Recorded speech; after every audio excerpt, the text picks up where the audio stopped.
Hi, my name is Diana Lang, and during this presentation, I will focus on two primary organizational areas. Number one, branding and marketing, and number two, personnel management. By reviewing these broad areas, it will be possible to see where my chosen business underperformed relative to its potential, what pitfalls the organization fell into in its attempts to rectify recognized problems arising in this area, and possible paths forward as the original owners prepared to once again enter a similar food service business. The Zone Deli is a small business run by close friends in Hesperia, California. The business was purchased from the original owners in 2012. At the time, the location made standard deli sandwich fare, including cold sandwiches and a few sides. The individual selling the establishment indicated that it had never really made money for them, but that it hadn't lost money either, although no review of the accounting books was ever done by the purchaser. When it was purchased, the previous owner believed that its relative lack of success was based on an inability for ownership to focus their efforts on the business. Unfortunately, the Zone Deli reclosed in 2015. This paper will examine the processes utilized by the Zone Deli during the period that it operated and suggest process improvements that could lead to greater quality standards and business practices in anticipation of a planned new business venture. The first category for review is the branding and marketing of the Zone Deli. In the case of the Zone Deli, there were several issues related to the identity of the business that appeared difficult to reconcile and communicated poorly to customers. First, the name and design suggested some relation to sports, or at least football. However, the location was small, had a single television, and didn't advertise its sandwiches as bearing any particular relation to the NFL or sports in general. The new owners attempted to reconcile this in several ways. First, they renamed their sandwiches to reflect greater enthusiasm for football and sports generally. For instance, their turkey club became the touchdown, and a sandwich featuring turkey, ham, and beef became the huddle. Additionally, they began running game day specials and offering small catering packages that would be in line with home watching parties and the like. Further, they updated the decor to embrace sports culture even further, painting their walls to look like a football field and designing a new logo that included an NFL-style upright. The Zone Deli also suffered from significant turnover and inadequate staffing. At the time the business was purchased by the new owners, there were only 2 employees, one of whom often did not show up. The second employee was preparing to move on to a full-time position elsewhere. The deli often closed at irregular hours due to inadequate staffing. During the early portion of the revamp, the Zone Deli focused on hiring young employees who might be eager to have a few dollars to spend. However, this led to significant problems as these employees quite rapidly stopped showing up to work or were regularly late.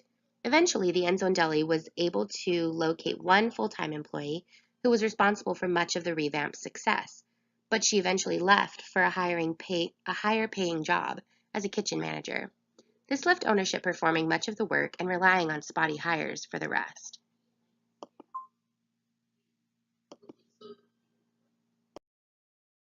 While the above outlined revamp did succeed in a limited way, I believe that the Zone Deli could have ultimately been a successful small business by considering some of the lessons and skills outlined in this course. First, your business must be able to coherently communicate 3 elements. Number one, what value proposition are you offering the customer? Second, what capabilities you possess to meet that value proposition? And third, what products and services are you able to deliver to meet that value proposition? In this instance, the Zone Deli was communicating to customers that it was a place for sports fans and that the types of foods typically enjoyed by sports could be procured there. While this rededication to marketing and identity did help the business, it failed to deliver the kind of results required to transform the business. In the case of the Zone Deli, my discussions with the owners reveals an utter disregard for the importance of their staff. It appeared that they viewed them as interchangeable pieces who were just building sandwiches according to a menu board. There was a lack of appreciation demonstrated almost consistently. Even in the case of the one employee who helped hold things together, they allowed her to walk without attempting to renegotiate her pay. As we've learned in this course, one of the biggest mistakes an organization can make is inadequately valuing its human capital. While plenty of food establishments are successful marketing themselves on the back of sports, the type of food offered at Zone Deli, deli sandwiches and traditional deli sides, failed to capture much of what many Americans think of as game day snacks. While the revamping recommitment did help drive some business, particularly on Sundays, it failed to acknowledge the most reliable customers that the End Zone Deli had developed naturally. The vast majority of businesses came from large lunch orders from business offices and medical centers in the local area. Additionally, walk-in business seemed to have limited interest in the sports aspect of the deli. As far as the owners could recall, no one had ever come into the business with the express purpose of watching a football game, and the owners were unable to articulate how their business functions were set up to capitalize on that customer if they did come in. The End Zone Deli should have focused on retaining and developing their staff and bringing in more experienced hires who could have served as team members to the End Zone. By developing a quality team approach, the End Zone could have not only enriched its staff, but relied on their experience in an industry they were new to. Although it's hard to blame a first-time business owner for focusing on their customers and their food, the End Zone Deli ownership neglected its most important business asset, its human capital. This failure led to internal confusion, uneven customer experiences, and waste beyond what was necessary. I don't believe that the End Zone Deli properly identified its customers' desires or expectations, which led to its ultimate failure in utilizing the customer base that it had.